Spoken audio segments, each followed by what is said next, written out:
இத்தாலிய ஓவியர் மற்றும் கட்டிடக் கலைஞர் ரஃபேல் சாண்டி வருகிறார். அவர் தனது ஃப்ரெஸ்கோ ஓவியமான தி ஸ்கூல் ஆப் ஏதென்ஸுக்கு பிரபலமானவர். ஏதென்ஸ் பள்ளி பிளேட்டோ மற்றும் அரிஸ்டாட்டில் உட்பட பண்டைய கிரேக்கத்தின் சில சிறந்த சிந்தனையாளர்களை சித்தரிக்கிறது. இது ஒரு பிரமாண்டமான கட்டிடக்கலை அமைப்பை கொண்டுள்ளது மற்றும் எல்லா காலத்திலும் சிறந்த ஓவியங்களில் ஒன்றாக கருதப்படுகிறது. ரஃபேல் மற்றொரு பிரபலமான படைப்பான பர்னாசஸையும் உருவாக்கினார். இது மியூசஸின் புராண இல்லத்தை சித்தரிக்கிறது. ரஃபேலின் படைப்புகளை பற்றி நீங்கள் என்ன நினைக்கிறீர்கள்? ரஃபேல் பிற குறிப்பிடத்தக்க படைப்புகளையும் உருவாக்கினார். அவை தி சிஸ்டைன் மதோனா 1501 முதல் 1508 வரை, தேவதூதர்கள் மற்றும் புனிதர்களால் சூழப்பட்ட கன்னி மேரி மற்றும் கிறிஸ்து குழந்தையை சித்தரிக்கும் ஒரு ஓவியம். ரஃபேலின் மிக அழகான மற்றும் இணக்கமான படைப்புகளில் ஒன்றாக கருதப்படுகிறது. போர்ட்ரேட் ஆஃப் பல்தாசரே காஸ்டிக்லியோனி 1514 முதல் 1515 வரை, மறுமலர்ச்சியின் மிகச்சிறந்த உருவப்படங்களில் ஒன்றாக கருதப்படும் ஒரு இளம் பிரபுவின் உருவப்படம். மனித உணர்ச்சியின் நுணுக்கங்களை படம் பிடிக்கும் ரஃபேலின் திறனை காட்டுகிறது. தி டிரான்ஸ்பிகுரேஷன் 1515 முதல் 1520 வரை, இயேசுவின் உருமாற்றத்தை சித்தரிக்கும் ஒரு ஓவியம். ரஃபேலின் கடைசி மற்றும் சிறந்த படைப்புகளில் ஒன்றாக கருதப்படும் ஒரு வியத்தகு மற்றும் உணர்ச்சிபூர்வமான காட்சியை கொண்டுள்ளது. தி ட்ரையம்ஃப் ஆஃப் கேலட்டியா 1512 முதல் 1514 வரை, கடல் உயிரினங்கள் மற்றும் புராண உருவங்களால் சூழப்பட்ட புராண உருவமான கலேடியாவை சித்தரிக்கும் ஒரு சுவரோவிய ஓவியம். அழகான மற்றும் இணக்கமான பாடல்களை உருவாக்கும் ரஃபேலின் திறனை காட்டுகிறது.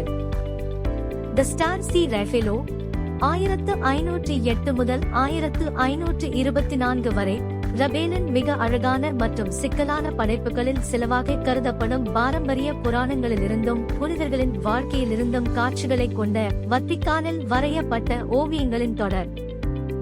தி Portrait of Elisabetta Gonzaga 1504 to 1505, the Ansidei Madonna 1505 to 1507, the Alba Madonna 1501 to 1502. அடுத்து வெனிஸ் ஓவியரான டிடியனை பற்றி பேசலாம்.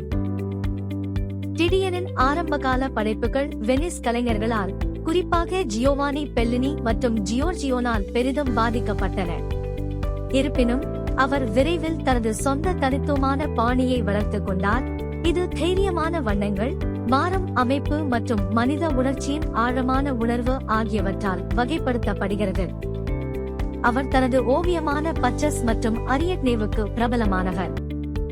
பச்சஸ் மற்றும் அரியட்னேவின் புராண சந்திப்பை சித்தரிக்கின்றனர். இது துடிப்பான வண்ணங்கள் மற்றும் மாறும் அமைப்பை கொண்டுள்ளது. டிடியன் மற்றொரு பிரபலமான படைப்பான தி வீனஸ் ஆப் அர்பினோவையும் உருவாக்கினார்.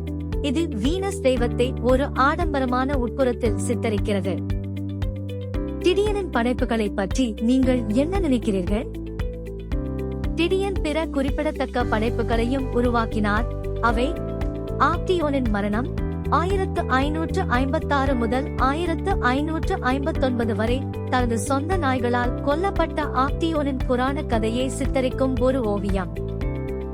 முட்களால் முடிசூட்டுதல் 1542 முதல் 1544 வரை, இயேசு முட்களால் முடிசூட்டப்படுவதை சித்தரிக்கும் ஒரு ஓவியம்.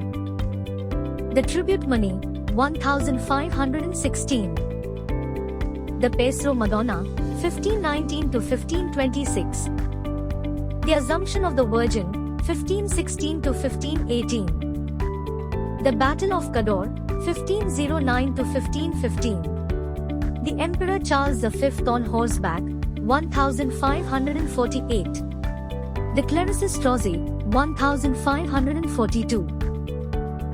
கடைசியாக, ஆனால் குறைந்தது அல்ல, இத்தாலிய ஓவியரான காரவாஜியோவை பற்றி பேசலாம். அவர் தி டேக்கிங் ஆப் கிறிஸ்து உள்ளிட்ட வியத்தகு மற்றும் உணர்ச்சிபூர்வமான ஓவியங்களுக்கு பிரபலமானவர். தி டேக்கிங் ஆப் கிறிஸ்து கெத்செமனே தோட்டத்தில் இயேசு கைது செய்யப்படுவதை சித்தரிக்கிறது. இது வியத்தகு ஒளியூட்டங்கள் மற்றும் தீவிர உணர்ச்சிகளை கொண்டுள்ளது. காரவாஜியோ மற்றொரு பிரபலமான படைப்பான David with the Head of கோலியாத்தையும் உருவாக்கினார். இது இளம் டேவிட் கோலியாத்தின் துண்டிக்கப்பட்ட தலையை வைத்திருப்பதை சித்தரிக்கிறது. காரவாஜியோவின் படைப்புகளை பற்றி நீங்கள் என்ன நினைக்கிறீர்கள்? இந்த புகழ்பெற்ற மறுமலர்ச்சி கலைஞர்களை பற்றியும் அவர்களின் படைப்புகளை பற்றியும் நீங்கள் அறிந்து கொண்டீர்கள் என்று நம்புகிறேன்.